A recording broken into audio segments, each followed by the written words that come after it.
A quick favor before we start, if you love the Blueprint podcast, please rate and review us wherever you listen. It makes a huge difference.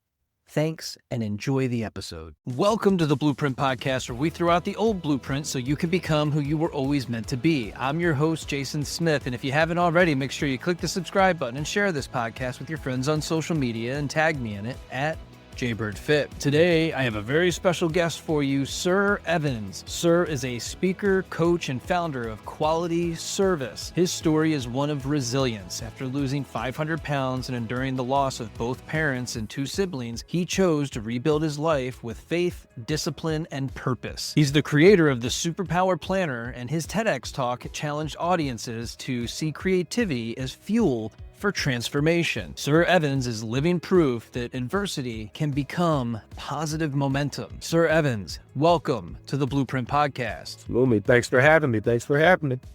Yeah, I'm excited to have you. You've been through some profound personal challenges.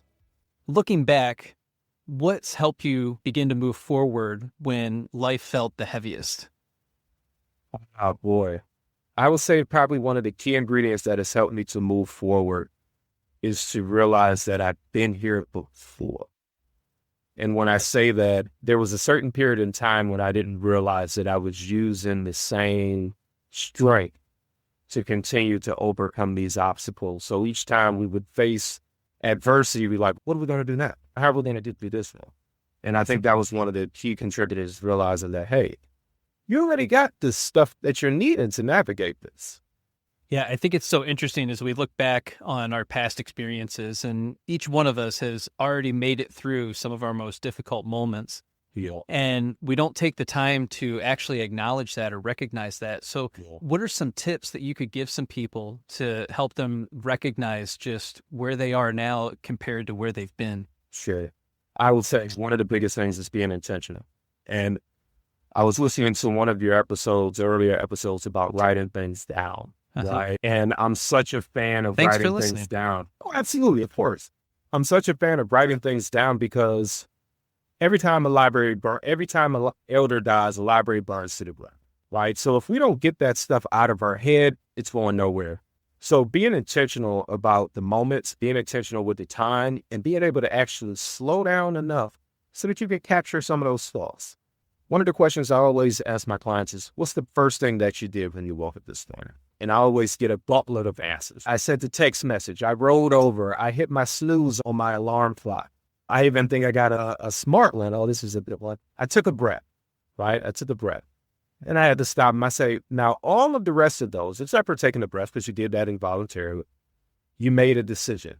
You made a choice. And oftentimes we lose sight of the power that we have in our choices, because someone didn't get to wake up this morning. Someone didn't get to hit the snooze on their alarm. Someone didn't get to wake up and brush their teeth. But somebody might even have some issues or problems. Being able to do that, being able to take advantage of those small victories and recognizing them is critical.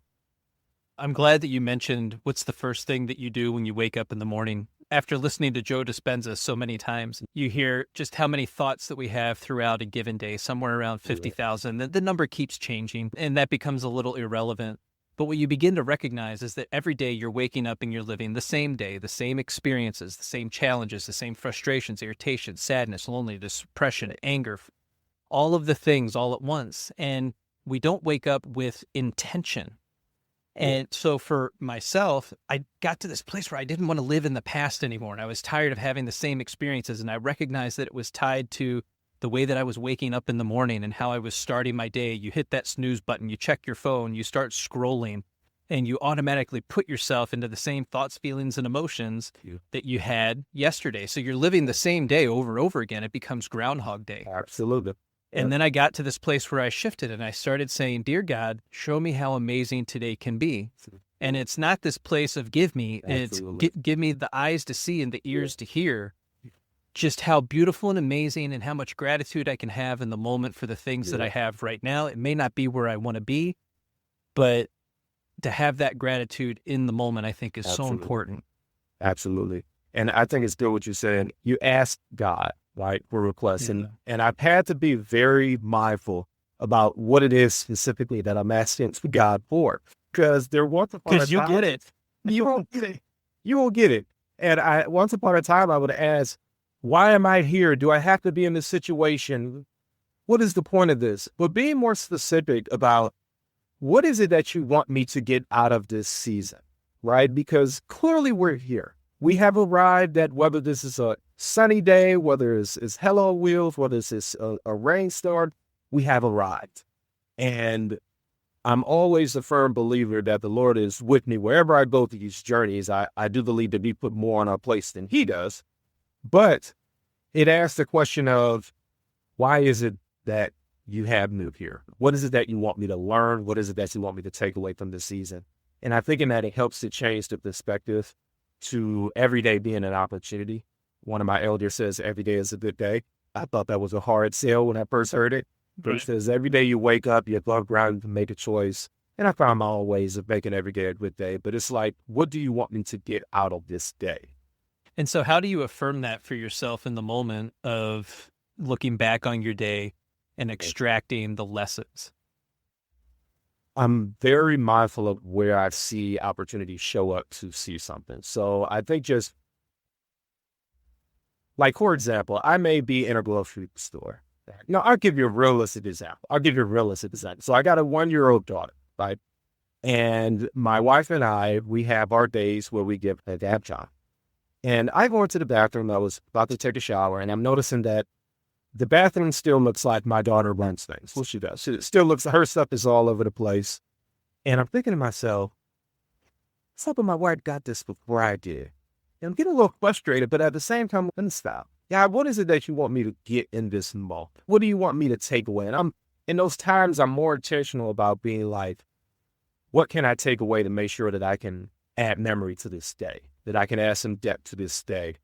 And I think that's really important. And then I also set some benchmarks. I set some benchmarks on what a good day looks like. And I try to make them meaningful, but not over the top. I still want to be able to achieve these things so that it could be a good day. So for me, it's as simple as, did I feed my spirit? Did I do something physically healthy? Did I take my time for my mental health, spiritual health, emotional health? Did I take time for those today? And truth be told, sometimes I don't. Sometimes I don't. And I think the biggest thing is being graceful and giving myself some grace and saying, hey, okay, we didn't check off the boxes that we created, quote unquote, for ourselves on what a good day is, but it's okay. Tomorrow we'll restart. That's the biggest thing, one day at a time. What's up there? Tomorrow we'll eat that. Yeah, one of the things for me was in recognizing the joy of the moment. Can I find the joy in the small moments? And for the longest time, you go to work and you go to school and you have all these things going on, and there's dance practice and there's soccer practice, and you're just constantly on the go, and you find yourself in this place of having these heightened feelings of anxiousness and frustration, and you're just trying to go through the motions and get the day done to get to, I don't know, maybe it's to get back to bed so you can start the day all over again. But it's actually taking that pause. I talk a lot about the power of the pause, and it's taking that breath and stepping back and observing that this moment right now is the only moment that I'm guaranteed. And right now, it might not be exactly where you want to be, but you're with your 1-year-old daughter, you're hanging out, you're having a good time, you're seeing for who she is. She's not going to be that age forever. It disappears so quickly. And so that pause gives you the opportunity to anchor in that feeling of joy that we often dismiss because we're trying to get to this other place, to get to this destination. Yeah. And that reminds me of a phrase that I always share is understanding the difference between those seasons and those times. It's always your time. It's always going to be your time. You woke up, you're living, you're listening to this right now, you're re-listening, it is your time. Now, is it your season is what may need a little bit of reevaluating, right? Is this the season for the harvest? Is this the season for reaping? Is this the season for sowing? Be more mindful about the season that you're in while still being intentional with the time. It's always your time. One of my favorite rappers, Jay-Z, used to always say, I got now, I don't care who got next. And at that time, I believed them as, he's got now, let's just move to the side. But no, we have now too, like this is our time. You were put into this specific time frame in history for a reason. It is always your time until it's not. So how can we figure out what our purpose is, not only in this season, but for our lifetime? What does that look like?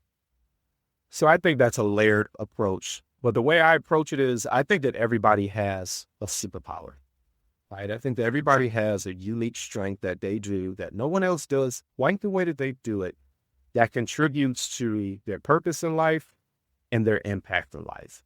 And I think understanding that superpower is what helps us to navigate through life and identify our purpose. And when I say that superpower, I'm not talking about leaping buildings. I'm not talking about dodging bullets. Let's just get that out of the way. I'm talking about, for example, one of them may be, maybe your power is resilience. Right? Maybe it's this disruptive curiosity where there's always a burning question inside of you, but that question allows you to create. It allows you to develop. It allows you to grow. It allows you to explore more. And oftentimes those superpowers are either misunderstood by others or overlooked by ourselves. It's like Superman picking up a car. It's like second nature to him. It takes Lois Lane to probably say, hey, you just noticed you picked up a car with your pinky. That's simple what you just did. I actually really like that you mentioned it gives you the opportunity to develop. You'll find often people come to you and they'll say, I'm in my 30s, 40s, 50s, and I don't feel like I ever fully self-actualized. And they might not use those words. They might say, I feel immature in my process, or I feel I'm a very young 50-year-old. Like I haven't done what everybody else has done. I haven't met the expectations of what my peers have accomplished in their lifetime. How do you help that person navigate that immature experience so that they can fully develop into who they were meant to be? I think the first thing is to recognize that back to that the time is now. This is your time. And I consider those to be late bloomers. And oftentimes they feel late in their own mind, but they've arrived at the perfect time. And then it's about highlighting. We have to go through the highlight reel. Even the late bloomer, someone who has 40, 50, 30, they didn't arrive there yesterday. They arrived there 30 years ago, 40, 50. And oftentimes they miss so many highlights over their lives that can help them gain that traction that they need. Going back to that first question that you asked me, I can always remember the different milestones in life where I was able to use those and propel forward. For example, for me, my first passion is music. I was a hip hop artist, very good at it. But after years of development, and my heaviest weight was at 525 pounds. So when I first started my weight loss journey, I didn't realize it at first, but the same energy that I was applying to being a good artist became the same energy that I applied to this weight loss journey. It became the same energy that I used to overcome traumatic experiences like the loss of my mother and my sister within a 2-year span. So one of the things that I do when I talk to clients is I say, let's get into the weeds. Let's look at those highlight reels. I want to know what you've done because you didn't just stumble into 40 or 50. There's some expertise there in being able to highlight that superpower and what you use it along the way and how you can intentionally use it going forward. Yeah, I think it's so interesting that we often dismiss all the accomplishments that we have in our lifetime. And we don't take the time to sit with ourselves, to take that inventory, to see just how far we've actually come and all the challenges that you've been through. Some of the best moments in your life happened and you dismissed it. And it goes back to that feeling of joy. And this is what I call retroactive joy. You can actually, whether you're 30, 40, 50, I don't care if you're 80, you can go back in time into that moment where you may have missed an experience and actually anchor in that feeling of joy of walking across the stage to get your degree that you were just spacing out. You went through the motions, you ended up on the other side, and you're just like, okay, what's next? What's next? What's next? Yep. And you got to take that time to actually go back and give yourself that experience and take back that joy. You do. And that's very intentional because there's always those moments baked in that you do that. And I think that a lot of times when people list their joy, I feel like oftentimes there's some happiness that they're looking for. And I think that happiness is more externally fueled versus the joy that's internal. And I do have to add in too, when we think about joy, it's usually a feeling that's associated with being the next level above happiness. So not only are we happy, but we're like over happy, like we're overjoyed, like we're like through the roof about it. And oftentimes we don't feel that when we feel that that connection to what we've lived through and our accomplishments. But just resting in them and taking that time. And I love that retroactive joy because you can go back and grab those moments. And oftentimes they feel brand new. They do. Yeah. That is for sure. Now, in the process of rebuilding, what gave you the hope that transformation was still possible? My faith in it. If I had to be transparent, that is the roots of it. Because as I was born through the adversity, 20 years ago, time flies, 20 years ago, I was at my heaviest 525 pounds. Okay. A year into deciding that I wanted to make a change, right? My mother passed away. And before she passed away, she told me to read this scripture. It was Proverbs 3:5. Now, I know this scripture like the back of my hand. Now, I've heard it plenty of times since then, but it was Proverbs 3:5. And I said, Mom, what is that scripture? Just go ahead and tell me. I don't want to read. Just tell me what it is. She said, no, I need you to go and read it.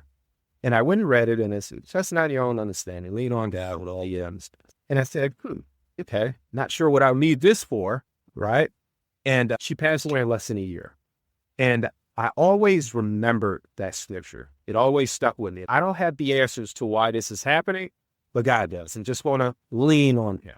Sister passes away less than 2 years later. Mother passed away 2006. Sister passed away before 2009, February of 2009. And I just didn't know where I was going. I didn't know what was happening, why this was happening to me. And to be honest with you, I was very upset. I was angry at God.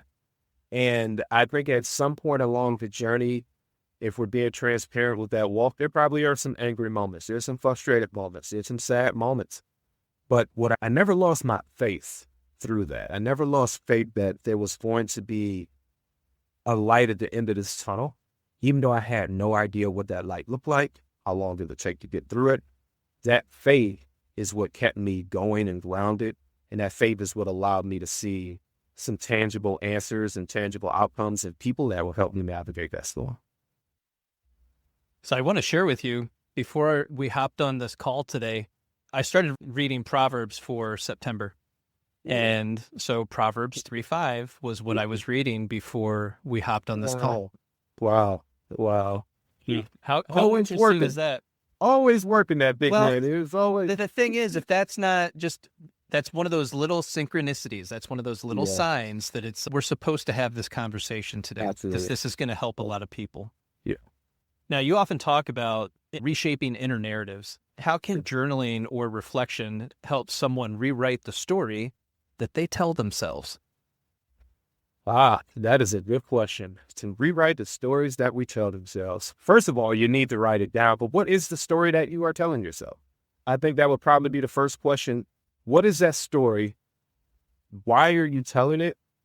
And even more importantly, when did you start telling it? When did you start telling it? One thing that I've noticed that when we have these false narratives and stories that we paint in our lives, it's usually attached to a lie that's baked into our childhood, right? There's usually some type of defense mechanism or wall that we had to build or construct or navigate in order to get through some type of hurdle in that season.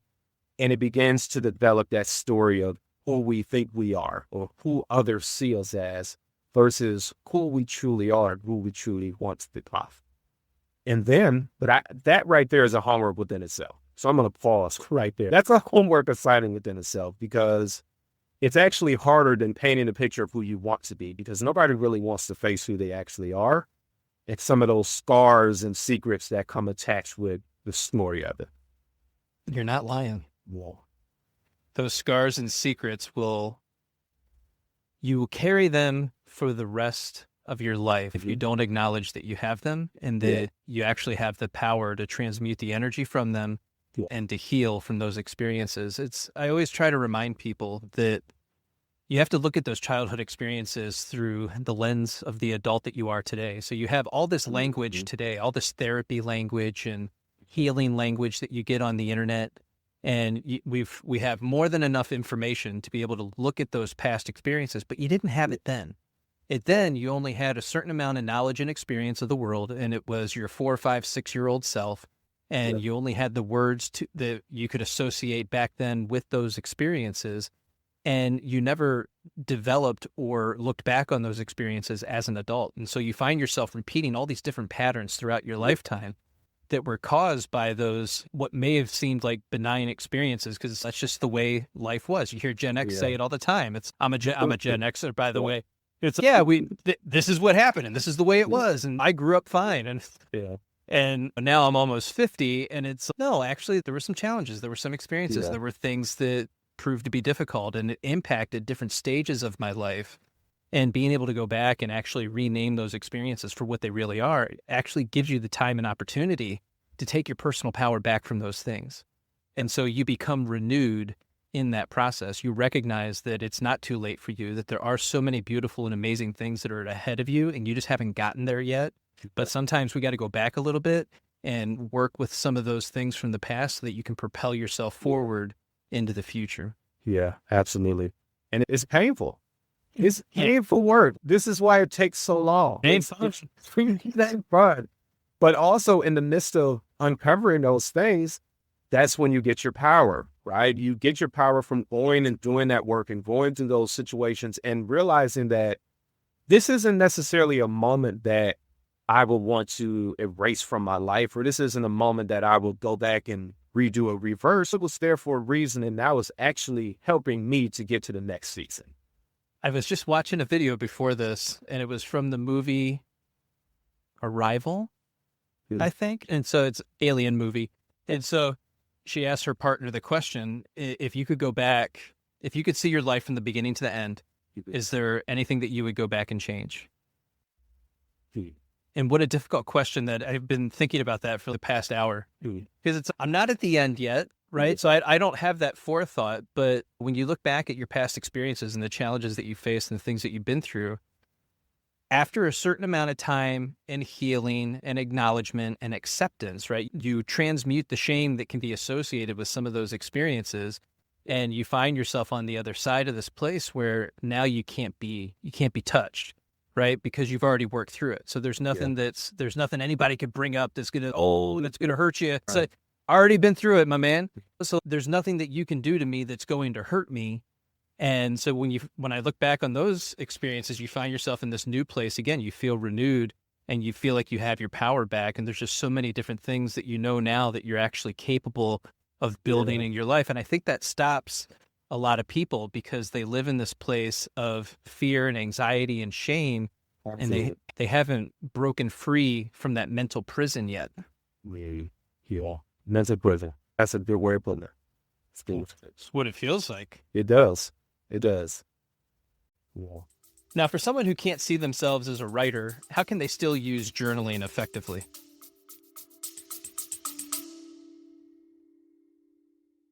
Hey, Blueprint listeners, if today's conversation resonated with you and you're ready to truly unlock your own personal transformation, I invite you to explore the Self-Discovery Blueprint. This is where we dive deep into the strategies and insights you need to understand who you are, clarify your purpose, and build the life you're truly meant for. It's the comprehensive guide to your next level growth. You can find out more by visiting my Stan store, link in bio, or in the show notes.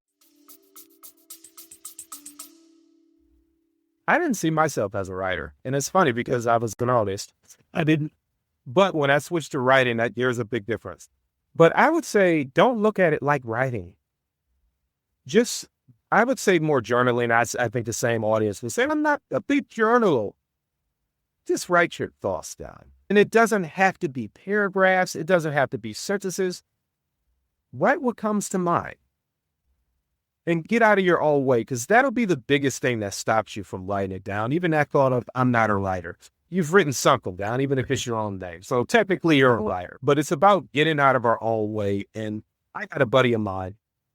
We have these journals that we produce, and he has had his journal for about 6-7 months. And he said, I don't know what to write in this. He says, once I crack it open, then I'll know where to start, but I don't even know where to start. And he just so happened to have his first child a couple of months ago. And now he wants to use this journal to have thoughts and memories for this child. So if I had to connect that thought as well with knowing that it took him time and him knowing that he needed to write, right? He knows me. He knows he needs to write these things down. Sometimes it's also about finding the angle that makes you encouraged to write. And I think there's a few layers about that. Whether it's your experiences, whether it's your community, whether it's your culture, your religion, your work, what you're passionate about.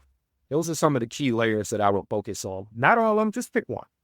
One of those layers, and what is something in that area that I either want to improve or change the narrative of my story for? Do I want to change the narrative of my work? Do I want to change the narrative of my spiritual relationship? Do I want to change the narrative of how I see myself physically? Which one of those layers is it that you would like to rewrite the story or improve the narrative on, and focus on that? And make sure it's one that excites you. Yeah. I can tell you, for me, I'll even show you. So for me, I got on Amazon and I started with a gratitude journal. Oh, we love it. Okay. The gratitude journal, it's a bunch of lines. There's really nothing specific in there. It just says, I'm grateful multiple times, and then gives a weekly inspiration. And it's just quotes from random people. And so you find yourself in this place of, I'm thankful for air. Right. And so it becomes a struggle because you don't know what to write. You exhaust everything that you're grateful for, which is a great practice in gratitude itself. You're just looking around in your environment and the experiences that you're having. Can I access gratitude? So you very quickly exhaust a book like this within 90 days. You're like, okay, I see what I'm grateful for. I can see it now. And then I found the Daily Stoic. And the Daily Stoic, 366 meditations on wisdom, perseverance, and the art of living. Sounds great. Sounds good. Yeah. And so you get the ancient philosopher or the Stoic, you get a little bit of what they wrote down, and then the author, Ryan Holiday, writes about the representation of whatever that was in present day. So now you get the wheels turning, you're thinking a little bit. Yeah. And it comes with a second book, which is the journal portion. And in the journal, you get morning and evening reflection. And so I just opened up to May 13th, and it says, which bad habits am I fueling? So you can take this book, and you've got the writings of the ancient philosopher and Ryan Holiday to reference. Mm-hmm.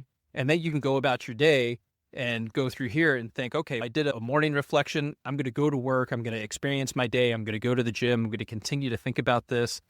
And then in the evening, before I go to bed, I'm going to write an evening reflection based off of everything that I read and the thoughts that I had throughout the day. So it provides you a little bit of structure for people that just don't have that structure. It's not in their mind that you find yourself saying, I don't know what to do. Absolutely. And I think that's a great concept to even give those prompts. And I've learned there's two different types of people. Some people that love the guided approach, and some people that kind of got a good idea of what it is they want to put on paper, and they just freestyle and they can go. Yeah. And one of the things that we do we have our vision keepers, which are journals. We usually try to have different prompts that help them to not only develop that superpower, well, how do you turn that into a purpose-driven plan? But we spend a lot of time diving into the history of your strengths, because like I say, we oftentimes overlook them, and there's different layers that your strength is developed through, right? It's developed through your family dynamic, your community, your spiritual relationship, religion, your work, and your past experiences. So diving into each one of those, and how have you seen that power show up in that area? And it's not always good, not always. Resilience doesn't always work in our favor, right? Curiosity, I speak to a lot of youth. Disruptive curiosity does not favor well with children, especially in a school setting. But this is also where we see a lot of creativity driven out of them, right? I run into a lot of artists that struggle with perfectionism, and oftentimes that's from getting too much in their head and not wanting to produce that work.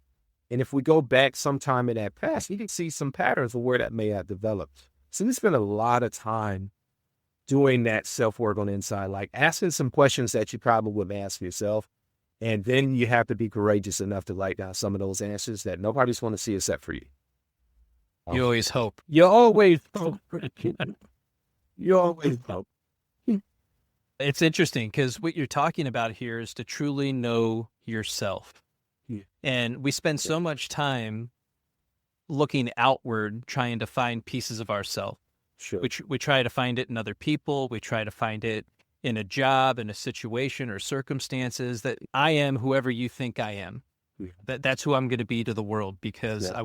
I want to be well liked, and I want to Mm. I want to have connection. And I learned that in order to have connection with other people, I have to show up in a certain way to get them Yeah. to like me, and you become a people pleaser. And all of that, Yeah. you're actually dismissing some of the most important parts and pieces of yourself. And Absolutely. then you find yourself down the road not knowing who you are, wondering, how did I get here? Why am I doing the things that I'm doing? And so I always ask people, who are you? Where are you going? What are you doing? And why are you doing it? And if you can answer those questions, you're going to find out really quickly who you are as a person, or at least be able to develop a framework that's going to help guide you through the rest of that process to figure it out. Absolutely. And those questions may change over time. I think those are good questions to continue to ask yourself to make sure you're on the right path, or do you need to detour? Sometimes you may hang on to some of those answers for years where it's like, have I really thought about that, or have I gotten into my own way and just been regurgitating something that's doesn't reflect the growth and the direction that I'm trying to move into now? Yeah, it goes back to that internal narrative, right? Yeah, absolutely. So how do you know when to detour? Oh, boy. Sometimes I desire to give an answer that separates spirituality from the facts of the matter. Yeah. But for me, for one, I can say it's self-awareness. And it's that also that relationship that I have with the Lord, that I can get an idea whether we're going in the right direction or not. For example, I'm a planner, I'm a strategist. I love to plan, I love to strategize, and I love to execute. But there were seasons in life where I was really doing a bang-up job of planning. Music was that time. If you named them in the time we were hot, they were hot, probably performing. From Rick Ross to Ludacris to D. Pharrell, Franchise Boys, you name them, 50, we performed with them. But It's awesome. there was a certain point, thank you, there was a certain point in time where we just couldn't get the traction that we wanted. Just couldn't get the traction. Things were happening, life situations. This is also around the same time my mother passed away. And I just noticed, like, every time I apply this plan, things don't necessarily come out the way that I wanted to. And in that season, I realized I was creating plans and I wasn't inviting God into it, right? I'm saying, hey, here's what we're going to do. I'm going to run it past you. Right? And then it became, okay, here's the plans that I want to create. And then I thought that I was saying, okay, God, here's the plans that I have, not waiting for any confirmation, not spending any quiet time, any prayer time, reflection, any of that, just going ahead and moving forward. But it wasn't until years later when my father, he shared, it was Matthew 6:33, seek ye first the kingdom of God, and all these things should be added unto you. But the key ingredient in that is seek the kingdom of God first. Don't seek your endeavors first. Don't seek what you want to do. Seek him first. So every time I plan and strategize, I invite God in first. I invite him first, or I pick up any paper or pen to do any planning and strategize, and I invite him in and say, what do you want me to do? How do you want me to move? And I take some quiet time there. And I've come to a point where if it doesn't go the way that I had planned or the way that I thought it was going to go, then I'm also at a peaceful place with that, knowing that whatever will be is better than whatever I just concocted. And I think that takes some work, because it's devastating to put your time, your effort into something and not go your way. And then it's even more heartbreaking when you don't understand why it's not going your way. It's even more frustrating. It's real. Yeah. So I'm going to trust you with all of this. And if you knock over my sandcastle, that's fine. I know you got a better castle for me coming. But what I will say to those who may not be in tune with the Lord and may have different spiritual beliefs, there is a common denominator, and it's faith, right? Now, what that faith may look like from just the simplest level is having faith in a process that you have never endured before. If you're looking to step out into something new, you're looking to step out into whatever that transformation is that you're trying to see, even if there is no spiritual connection there has to be some level of faith that I'm stepping out into something that I've never done before, and I'm going to trust this process. It's the same thing that we see from someone who may be recovering from an addiction, right? They have been so used to struggling with that addiction that anything other than that is out of the norm. So in order to change those habits, you still have to step out on faith that this process that someone is telling me to do is better than the one that I've been doing. Even though I haven't done it, I've never seen it. Until I have some faith in this process, that's better than the one that I'm doing. I have so many questions. No, so it's interesting how these life pivots happen. You think you're on the right path, you're moving in a particular direction, and then you are detoured in a way that it shakes the foundation of everything that you've been doing. Yeah. And then you reorient yourself and you start doing something else, right? Because that's a roadblock, right? Absolutely. So I'm not going to keep beating down that door because, that was an ending. So now you transition and you start doing something else. And you create this forward momentum and it starts to build and it starts to grow. And then all of a sudden there's another roadblock. And at what point do you find yourself in that place where you can make the determination to say, I should keep going because there was a pivot, then there was the new thing. Now you're doing the new thing, but you hit a roadblock and the roadblock's been going for 9 months. Yeah. So it's not the momentum stalled out, but you've created something new in that process. So is that something that was good for a season and now it's time to reorient again and to make a different pivot?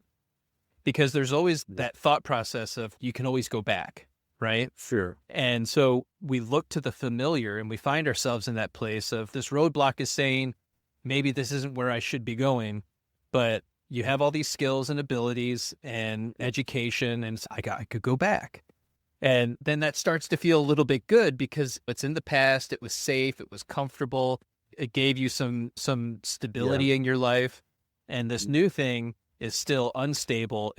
But at the same time, you're like, maybe it just hasn't baked long enough. It just needs more time in the oven. Yeah. So how do you make that determination? I think a lot of people go through that. Yeah, and I think one of the questions is, what is it that you're pursuing? If it's business, I'm not sure if 9 months is long enough. I don't think, depending on what it is, 9 months might not be long enough in general, but it depends. It truly depends. But one thing that I will say is, who is the goal serving? Who is the goal serving? Is the goal simply serving you, or does the goal serve others? So one of the things that I also noticed along that journey was a lot of the goals that I had was serving myself. They were self-serving. And I think a lot of times we use our power to serve ourselves. And I think there are seasons when we must get ourselves together, and there are seasons when we must focus on ourselves. But I do not think that our entire lives should be dedicated to getting ourselves together, focusing on ourselves. I think that we are put here for a purpose, and I think that impacts our community. That community can be the family that's inside of our homes, family we grew up with. It can be 10, 20, hundreds, or thousands, depending on the calling that you have. But if you can identify that purpose that you're going after and do some transparency with yourself, who does this goal serve?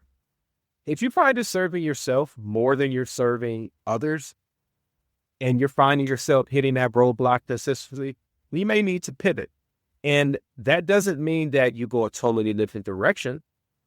Maybe you look at it from another lens of, how can this have a larger impact on others more than just myself? I even think about the example of business. And oftentimes, I'll give an example. I had a meeting with a buddy of mine at a Panera, and the waitress that came to help us, she didn't bring us our food, anything, just asked us if we needed napkins or something. It's very simple. But I said, this employee is here for a specific reason. Right? She can pay her bills here. She can take care of whatever her expenses are, whatever they may be. She's working here for a specific reason. This job is helping her get to another level. So someone who started Panera decided, we not only want to start this business so that we can make the coffee or bread for others, we also want to make this business so that we can put others in a position where they can make better moves to themselves.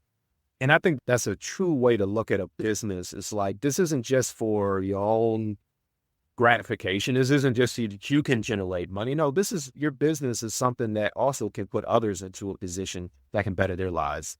And not to get off subject, but I do think that is one of the things that we see a decline in our current.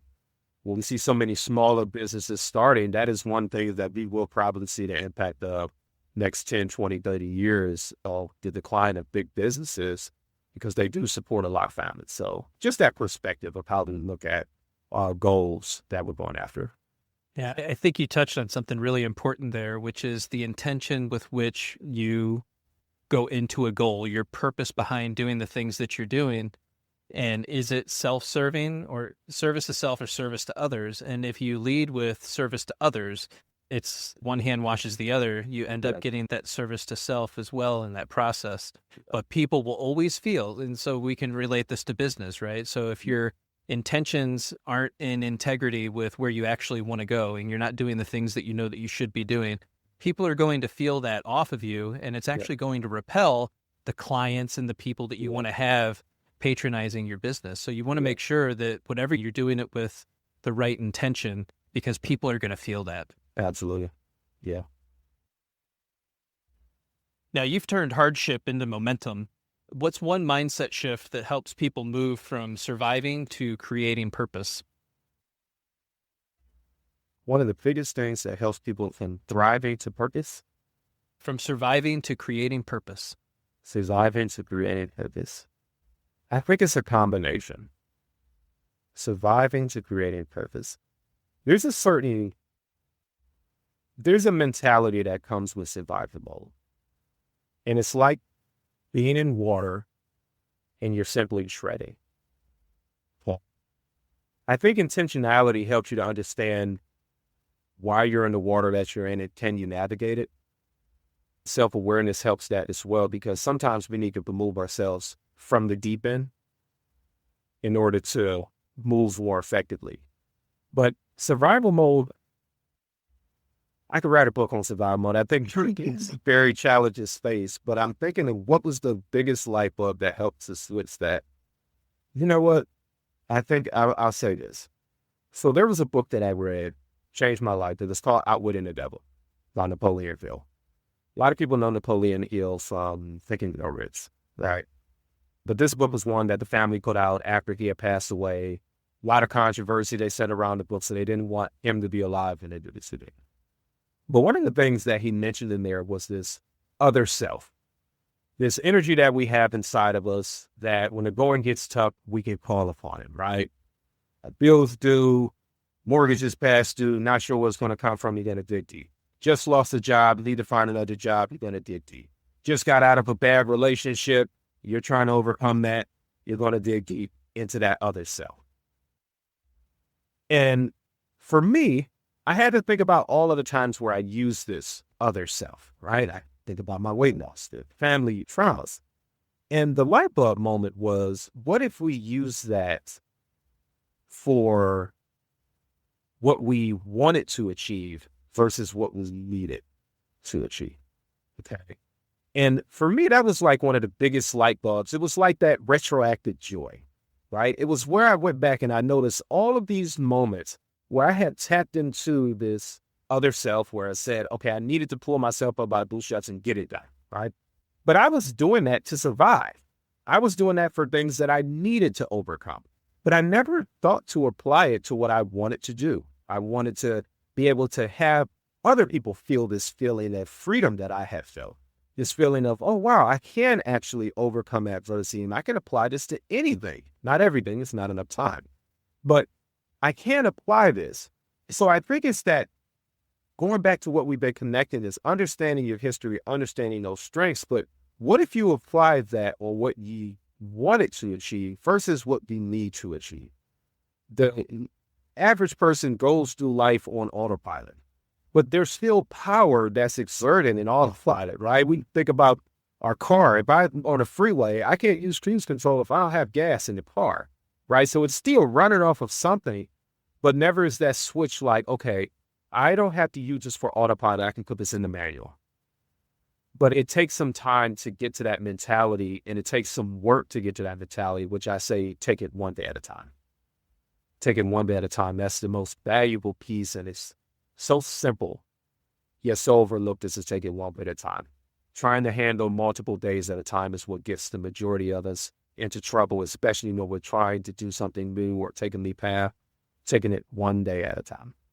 You find yourself stuck in a moment very quickly, in that place of having those heightened feelings of anxiousness, and you get absolutely nothing done. You need to stay in the moment and be present as much as possible, instead of living in the future that you have absolutely no control over.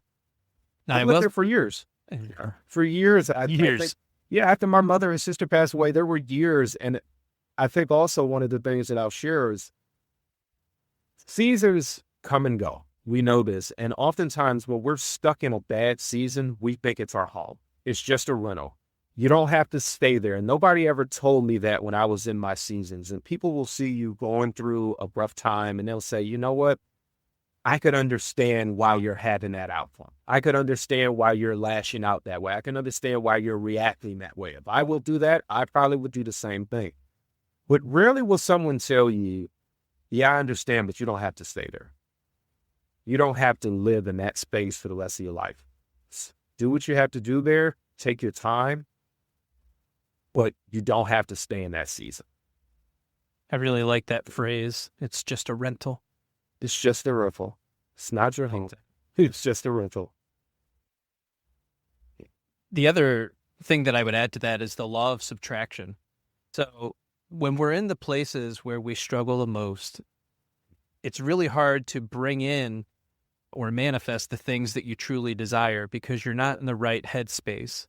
And one of the things that you can do that you are in control of is your physical space, your environment. So you can look at things like your vehicle or your apartment, your closets, and you can start getting rid of the things that you no longer need. And you start asking yourself, is what I'm doing right now helpful or unhelpful? And that's another place where you can grab the journal and start taking an inventory of your life. And again, goes back to how we started. How do you wake up in the morning? What do you do during the day? What are you doing in the afternoon? What does your day look like? Actually write all of those things down and get a really good control or idea of where you're going, what you're doing, and the why behind why you're doing it. And then ask yourself, is this helpful or unhelpful? Get 2 columns.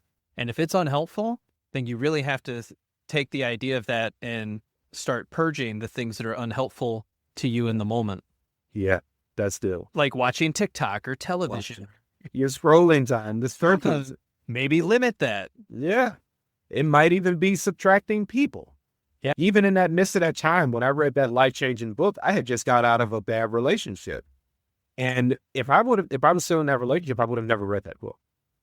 That was a subtraction. I didn't note it in that moment, but that subtraction allowed an extra time for peace, quiet time, and reading. And that quiet time is so important because you live in such a noisy world where we don't really take as much time for quiet time. And in quiet time, you can probably hear what's going on outside before you hit it inside, the humming of the power of your lights going through. But having that quiet time is so helpful to being able to go back and find those memories, going back to reset after you're frustrated. It's so important to take that time to be, okay, we're going to have some quiet time. And it can start as simple as 5 minutes a day. It doesn't mean you're going to sit there for 30 minutes to an hour in quiet time. So something simpler. Maybe 5 minutes, 2 minutes at 5 is tea time. And work your way up. Yeah, for some people, that 5 minutes can be pretty dark. Absolutely. Absolutely. Everyone's attention spans have been annihilated. Absolutely. Since we talked about that 5 or 10 minutes, what's something that people can do today to work on themselves? And what's the best way to use those 5 or 10 minutes? So I would say with the 5 to 10 minutes, I would say start with 5 versus 10. Just keep it simple, work your way up. And I believe meditation is very helpful. One of the things the meditation, I don't think you need a book or anything for it, but one of the things is to focus on your breathing, right? Focus on the rhythm of your breathing. You should be able to hear yourself breathe in and out. And just focus on that. Try to clear out the thoughts. Whenever you hear a thought come to your mind, I'm very illustrated, and so I envision myself plucking that idea out and throwing it out to the side, right? Plucking it out and throwing it to the side. So in that 5 minutes, if it's new to you, that's all you're going to be doing is plucking ideas out and noises. What are we going to do after this 5 minutes is over? Is that a bird outside? What are we cooking? Is that a smell? There's so many random thoughts that are going to come to mind, but starting at that 5 minutes is saying, okay, I'm going to reset, take that thought away. Reset, take that thought away. Until you get to that actual place of silence, it just resting there. I don't think there's a need to have any thoughts. I think that comes later, because I think that's also a place where I have my most encounters with God is in that quiet time. But it doesn't start off most often where I'm in quiet time, like, okay, Lord, what are we talking about today? No, it starts with us just truly quiet time, just getting back to zero, getting those thoughts out, picking them out. And this is an extra challenge if you want it. But when I first started, if I felt like thoughts were crowding my space, I would reset my thought. I would reset my time. Now, if you got things to do, then that might not be the best option. But sometimes resetting, because you may get to the end of that 5 minutes and you haven't had any quiet time. But resetting, okay, I'm going to add an extra minute on here. I'm going to add extra 2 minutes on here. Especially if I didn't put airplane mode on my phone, and now your phone may be a distraction too. But how can you get that quiet time to start small? And then maybe even set a goal to maybe increase it after a couple of weeks a month. And do you use guided meditations or music or just silence? I have in the past. Most recently, I've just been most silent. I do love there are the alpha waves, delta waves. There's a certain ones that I love the alpha waves for sure. Sometimes I'll use water, like waves of water, but most of the time it's complete silence. But I do love the alpha waves. It's something about it that's very peaceful, very tranquil, and it still allows me to be at a state of peace and relaxation as I'm clearing my head. Yeah, I discovered for sleeping bilateral music, and it feels like your brain is being flossed because it goes from ear to ear. But man, you find yourself in this place where it's like after a couple minutes and you can feel your eyes doing the side to side movement. You're just like, and I'm good, I'm out.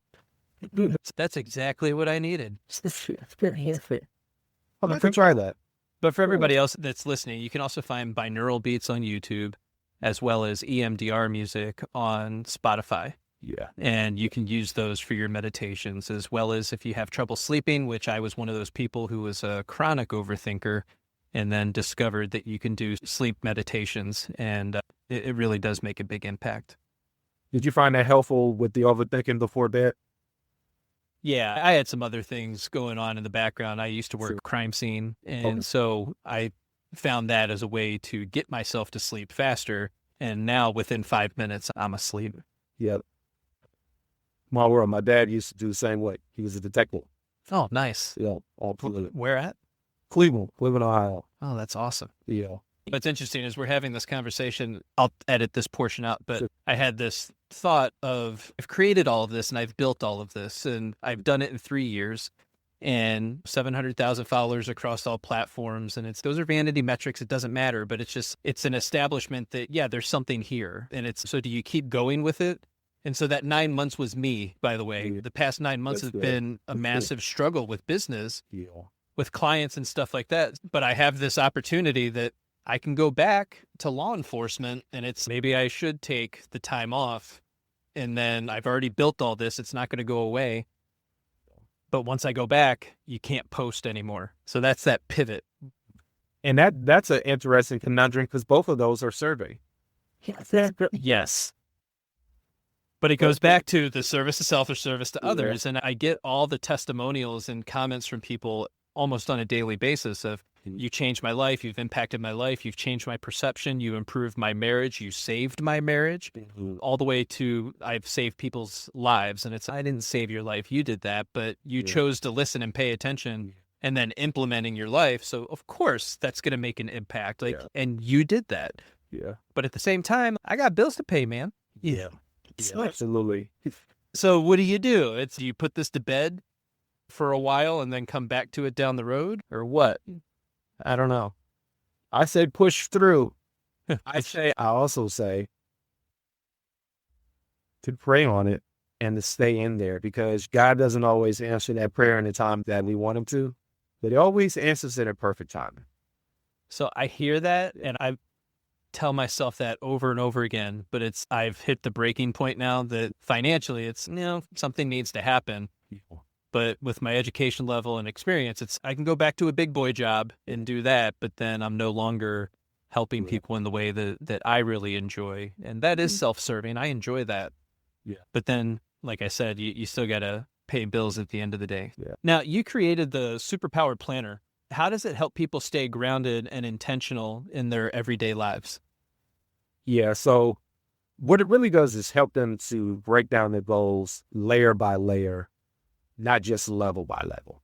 So when I first started working with clients, I would be helping them to achieve their goals. Most were either related to overcoming a traumatic event, weight loss, transformation, developing a business. And I noticed that, for one, people didn't like the plan. It was not fun. It was not something that was desirable to them. But oftentimes I also noticed that they were overwhelming themselves. Okay. Someone who may have wanted to switch their job and say, okay, I want to switch my job. That might not have been the actual real goal that they wanted. They might have wanted to switch their job because they weren't really feeling that good about themselves and their health, right? And really their physical health. So by doing some of that work and saying, okay, that's the actual real goal. So let's focus on that. So we break down this goals into different sections: spiritual, mental, financial, career, and passion, and family. One of those we can improve one at a time. I always recommend, unless you've been doing this like season and you already got a routine going, do not try to take on all of them at the same time. It's like eating an elephant at once. But what layer can we improve upon one at a time? And how do we break that down into something that we can do monthly, weekly, and daily? And really, it helps them to develop that system. And system is not a sexy word. Nobody likes it.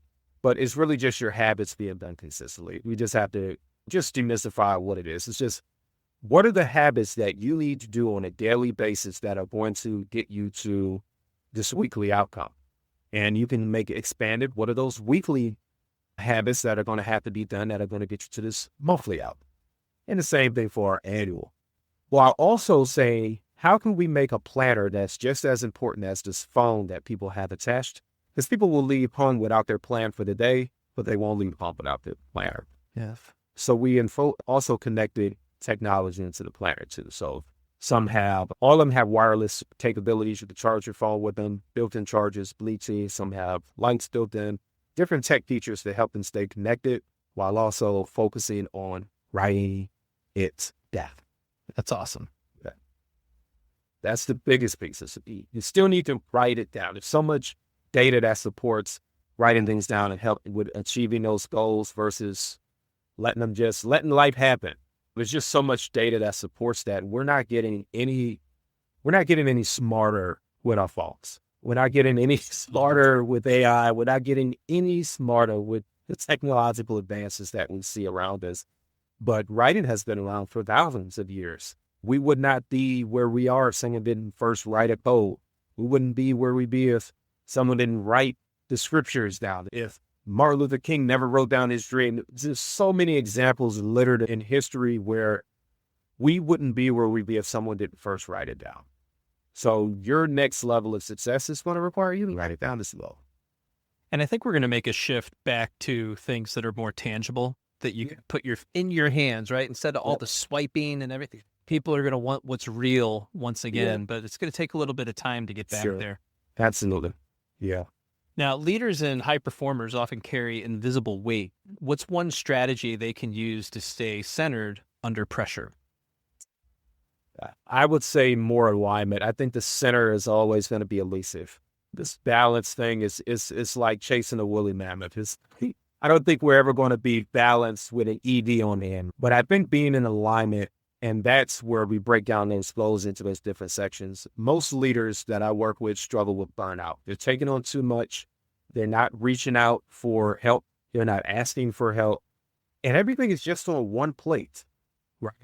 So how can we establish swim lanes out of your leadership?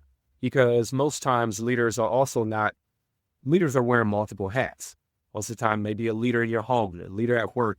A leader is oftentimes a leader in multiple places. If somebody sees you're going in a good direction and you got some good leadership skills, oftentimes they want to tell you for some assistance. So you're spread thin. But how can we make sure that we're establishing healthy alignment, right? Because you can't lead if you're sick. You can't lead if you're dead, to put it at the core. So how do we make sure that physical vessel is healthy? How do we make sure that our emotions are healthy emotional responses, mental responses? Because our mental health is different from our emotional health. We speak a lot about all of the mental language that's being used, and I think it's so helpful because growing up we didn't have this. But then we also have to be cognizant that there is a difference between mental health and our emotional health, separating them and making sure that they're both taken care of. Because where I see a lot of leaders get bogged down is oftentimes they'll overwork out of the sense of something that's not being dealt with behind closed doors. Right? So I'm just going to put that into this work. While the work gets done and even money can be generated, there's still this unhealthy balance because we didn't really address the emotions that are attached to why you're working so hard or why you're so driven. So how can we place those into a better position? But I think it's really about making sure that each layer is healthy as a leader. No, it's great. As you're speaking, I'm just thinking, yeah, there's probably a lot of fear associated with the experience of being a leader, right? You're in this place of, I've worked so hard to get to this place. And what I'm most afraid of is that it's going to be taken away. So if I stop doing all of the things that I'm doing, or even just a portion of them, and I take a step back, then it's not going to get done. And then all this is going to fall apart and it's just, you catastrophize real quick. And it's maybe, it's probably not going to happen. But what people always want most is that leader, right? And I think if it's a job setting, the best leader can be replaced tomorrow. Worst case scenario, something happens to them. The work is not going to evaporate. The work of the leader does not evaporate. Somebody has to pick it up and someone carries it all. Will they do it as efficiently? Will it take more than one person to get it done? More than likely, absolutely. But it's going to get done. A family dynamic. You're losing a matriarch and losing a leader in that family. It's going to hurt. Will life go on? It will. Will there be a large piece missing? Absolutely there is. So that's why I say the most thing that they want is a leader. And if you're not healthy, if you're not doing what you need to do to make sure that you can be there and to put your best foot forward, then you're doing yourself and those that you serve a disservice.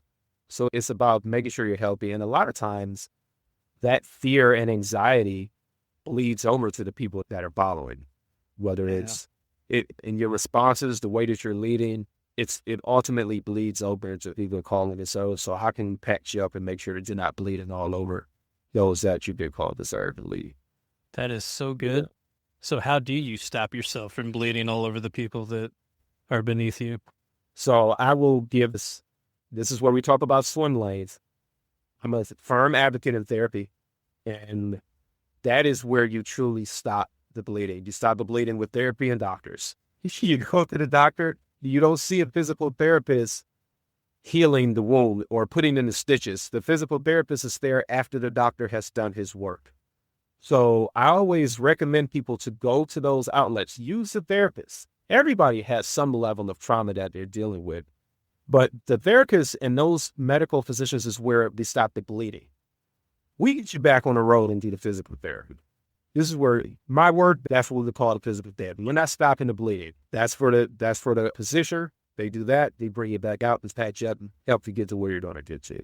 But I think that is very important because God never made a house, but he made a tree, right? So a lot of people say, oh, what am I going to do with a therapist? God made it possible for that career to exist, that field to exist, and those people to go through their experiences and knowledge in order to be able to help others. So it's just getting out of that stigma and really getting out of your own way and saying, oh, hey, I could use some extra help. And maybe it looks like a mentor. But in most cases, I think it does look like therapy. But sometimes it can be a mentor or coached, depending on the level of what you're trying to do and transform. Yeah. And everything keeps going back to the way that we started, right? It's you have to learn to know yourself. There's so many things that you can mitigate, problems in your life, challenges that you're going to face, issues that you're going to come across when you know and trust yourself. But you have to learn to do each of those things. And it takes time, it takes work, it takes effort. And you have to be willing to put that effort into yourself. Yeah, absolutely. Now, in your TEDx talk, you emphasize creativity is a tool for everyone. How does creativity play a role in healing and growth? I think that goes back to the story. What is the story that we're telling ourselves? Because I think that we all have creativity within us. It's one of the things that I don't even label as a superpower. I used to say creativity is a superpower, but it's not a superpower. It's something that everybody has. Everybody wakes up and they create. We have 24 hours, and in that 24 hours, you're creating with it. So I really think it's about understanding the story, where you've come from, and the next piece of that is, where is it that you want to go? What does that next chapter look like for you? And I think that's where we can get creative. I think that's where we use our creativity to lean on that. It's a little bit of give and take in it too, because I think it depends. Once again, going back to my spirituality, I know where my creativity comes from, right? I'm made in the image of a creator. So ultimately, I'm also making sure that I include the grand creator into the space in which I create. But I think at the base level, it's about understanding we're going to create, whether you're procrastinating, scrolling, watching TV, you're creating time to be on TikTok, right? And you're also creating some type of idea of what it is that you want to watch on TikTok. TikTok, the algorithm, it's good, but it's still based upon what it is that you want to look for, right? We think about all these algorithms and how they feed us the data that we want to see. It's still what you want to see. You're creating that, right? So it's being intentional about, okay, what do I want to create? Do I want to create a better life for myself? Like, I probably lost about 1,000 pounds in my life. My weight is something that I have always struggled with, okay? And as I got married, gained a little bit more, lost some more. As the pandemic hit, we gained a little bit more, lost a little bit more. Baby came, put the gym in the house, right? Baby came because every guy that I know has always gotten bigger with me. So I said, we're going to put this gym in. Lost, and then we gained a little bit more. And I think over the last 6 months, I was telling my wife, I said, you know what? I don't think that I need big sir anymore. I've been big my entire life. My family's big. Even after losing over 250 pounds, right? There's still this mentality in the back of my mind. We still need a slice of big sir. We still need big sir around. And the change where that creativity had to show itself again was just like, does your daughter need big sir? Because I think she needs sir here as long as she can be here from a healthy perspective. Does your daughter need big sir when it's time for you to maybe take a walk, or if you want to do something that's extracurricular? That's one of the most important reasons why I'm still so conscious about my health. But it's, no, we don't need big sir anymore. Like that chapter has changed. So I don't know. I haven't been under 200 pounds since I was a child, but I know that's where we're headed. And we're creating what it takes to get there. Do we know what the outcome looks like? No. I also know that there's different mentalities and different disciplines that come with that were different from 250 pounds. There's different levels of discipline and different things that must be created and put into place in order to get there. So it comes back to that faith, right? I'm having faith in a new version of myself that I know is the best for my family. And have I seen that version of myself? No, but I'm going to walk courageously because I know that we've seen the unknown before and we've been able to navigate it. So that creativity, I think, is something that it can be challenging, but it should be something that's enjoyable. It should be something that's fun because there's only one you. There'll never be another you to come. And what type of life do you want to create for this unique person that has been given this unique space and time to operate? And with that, it really can be a fun time, and it should be. Like, what do I want to create? But you also have to tap from that survival mode, because if we're still in survival mode, I'm just thinking about how can I survive, not what can I create? How can I just make it to the next step? What an interesting conversation to have with yourself, and to repair and restore your internal narrative, to get to a place where you can look at a past version of yourself and say, thank you, but I've got it from here. Yeah. Yeah. And allow that new version of you to truly be who you know that you are. Yeah. Yeah. It's like what you said when being a Gen Xer, right? Now, I'm right behind you. I'm right behind you. A younger Gen. But there's certain things that you noticed along the way where maybe there could have been something in there, right? That wasn't just a part of that time. And it's the same thing for who we were, right? It was good for a season. It was good for a time. It was good for a stretch, era, decades. But is it going to be the most beneficial for the next season of where you're born into? And that is a very tough question to ask yourself. And there's some homework. You've given some homework. I have. But one of the good ones is making those columns. What can you subtract? What cannot? Because I guarantee you, if you make a subtraction list and what can stay, at the end of that subtraction list, you're probably going to have a whole new person. There's a radical transformation in there. If you're willing to truly highlight the things in life that can be subtracted that aren't being as fruitful or valuable to your development, you're going to see a radical transformation. Yeah. I 100% agree. I always put this disclaimer out there for people. I'm not big on get rid of everybody in your life. Yeah. You don't need to do that. You can, and sometimes that's what needs to be done. But take an inventory of your closest relationships and just ask yourself, should I be spending more or less time with a particular person or group of people? And then start to limit that time. So I don't think you have to throw the baby out with the bathwater. Absolutely. You can still maintain some of your relationships you've had for 20 years. But at the end of the day, it's up to you on whether that is moving you further away from your goal or closer to it. Yeah. Because those relationships, they're important.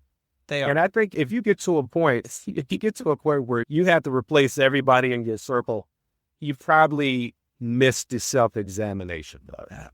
You probably missed on TikTok and you'll hear all about it. Just get rid of them. No. Okay, but then you're not going to have anybody and nobody's going to want to be around you. Absolutely. Just so you know. Sir, I can't thank you enough for sharing your time with us today. Yep. Was there a question that I should have asked you that I didn't? I think you nailed it. But I will say that for people who may be curious about that superpower and the strength, I actually just wrapped up a book on it. And it should be releasing the end of the year, top of 2026. Awesome. Give more about that superpower, how to develop it, strengthen it, and harness it. Tell everybody how to reach you and connect with you. Absolutely. You can find out more at qualityservice.com. Quality Service is spelled SIRVICE. And you can tell I'm right behind the Gen X's because I went straight to the website. But all of the tags are the same on Instagram, TikTok. It's Quality Service spelled SIRVICE. Awesome. And of course, all those links will be in the show notes, guys, so don't miss out on that. Sir, thank you so much. Absolutely. Thank you for having me. I enjoyed it.